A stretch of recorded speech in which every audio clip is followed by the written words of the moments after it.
이제 홈페이지를 통해 들어온 고민 만나볼게요. 내용부터 확인해 볼까요? 얼마 전 우리 아들이 칼에 찔릴 뻔한 사고가 있었습니다. 바로 밑에 사는 사람이 아무 이유 없이 우리 아이에게 칼을 휘두른 건데요. 정말 다행히도 팔을 살짝 스쳤고 때마침 최근에 들어오던 다른 입주민 덕분에 큰 사고를 면할 수 있었습니다. 저는 당연히 가해자가 살인 미수 등 큰 처벌을 받을 것으로 예상했는데 경찰에서는 조현병을 앓고 있고 예전에도 이런 일이 몇 번 있었다며 대수롭지 않게 이야기합니다. 인터넷을 찾아봐도 조현병 같은 정신질환이 있는 경우 큰 처벌을 안 받는다고 하고 저는 너무 무섭고 억울하기만 한데요. 심신미약, 이런 건 어떤 경우에 적용되는 건가요? 만약 심신미약으로 판명 나면 크게 처벌할 수 없나요? 라고 보내주셨습니다. 아유, 칼에 찔릴 뻔한 이 사고 정말 큰일 날 뻔했습니다. 근데 조현병, 이 정신질환을 앓고 있으신 것 같은데 정신병력이 있다면 처벌 수위가 좀 많이 낮아지나요?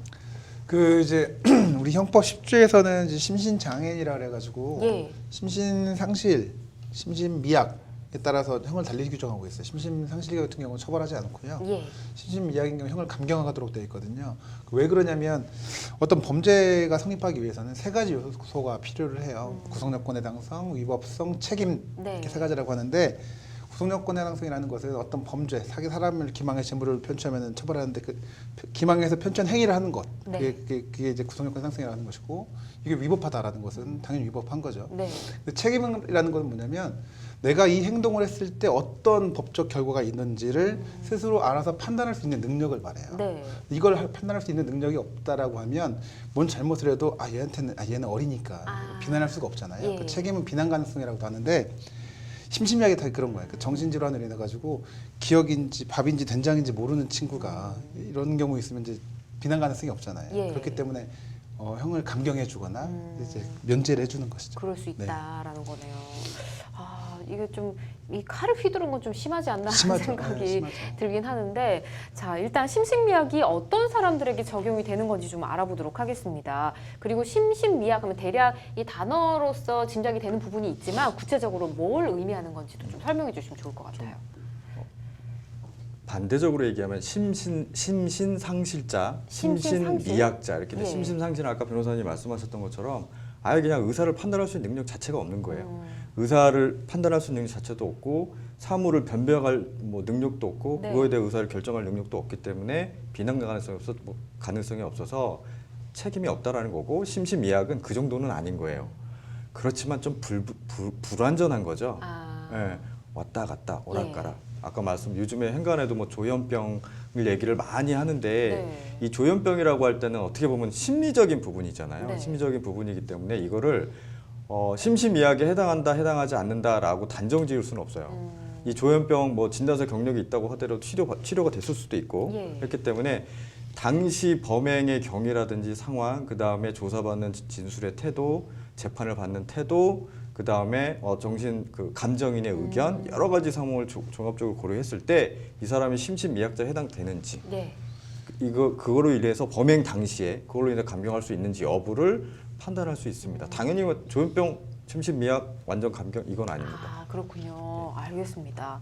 그리고 이 정신병력이 있는 사람들은 만약 구치소에 수감이 돼서 치료를 받게 되는 건지 아니면 수감조차도 안 되는 건지 만약에 죄를 받게 된다, 처벌을 받게 된다, 네네. 이러면 어떻게 되는 이제 건가요? 기본적으로 구속 사유가 있느냐, 예. 도주가 불명하거나, 아니 주거가 불명하거나, 예. 도주가 있거나, 증거인멸에 염려가 있으면 검사는 구속영장을 법원에 청구해가지고 발부받아서 구속을 하게 되는데요. 일반적인 정신병원 질환자도 일반 구치소에 구속이 돼요. 구속이 되는데 치료감호소라는 게 있어요. 치료감호소. 그러니까 이제 이 사람 재범의 위험성도 있고 예. 정신질환 사회 형벌을 하는 게 아니라 좀 교화시켜가지고 좀 치료를 하는 기관이 있는데. 거기도 갈 수 있는 가능성은 있습니다. 검사가 그거는 자신이 판단했을 때 치료 감호를 하는 게 낫겠다라고 예. 하면 법원에 구속영장이 아니라 치료 감호 영장을 받아가지고 하는 경우도 있습니다. 그렇군요. 네. 기사에서 봤는데 예를 들면 치매에 걸리신 분 같은 경우도 이런 경우가 있다고. 그럴 수 있을 거예요. 그렇군요. 네. 비슷하군요. 알겠습니다. 우리나라 같은 경우는 이 음주로 발생한 사건에도 심신미약이다 이런 이유를 많이 주장하는 경우가 있더라고요. 음주로 발생한 사건도 여전히 심신미약인가요?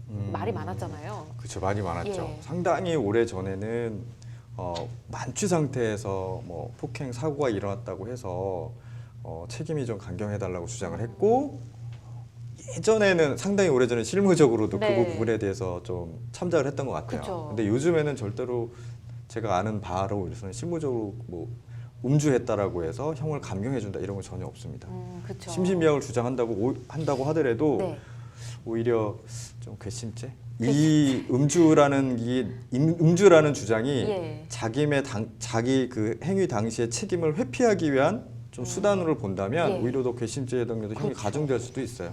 잘 판단하셔야 될 것 같습니다. 맞습니다. 요즘은 음주라고 해도 절대 심신미약 주장하시면 안 될 것 같고요. 이번 사건이 만약 가해자가 조현병이다라고 이게 재판 과정에서도 판명이 된다라면 처벌 수위는 어느 정도 될지 배 변호사 어떻게 보세요? 제가 봤을 때는 뭐 심신미약에 해당할 것 같고요. 예. 형을 감경하는 것은 법정 2분의 1입니다. 아, 만약에 이게 살인의 고의가 있었다, 그럼 예. 살인 미수죄가 되겠죠. 살인 미수죄의 처단량의 2분의 1.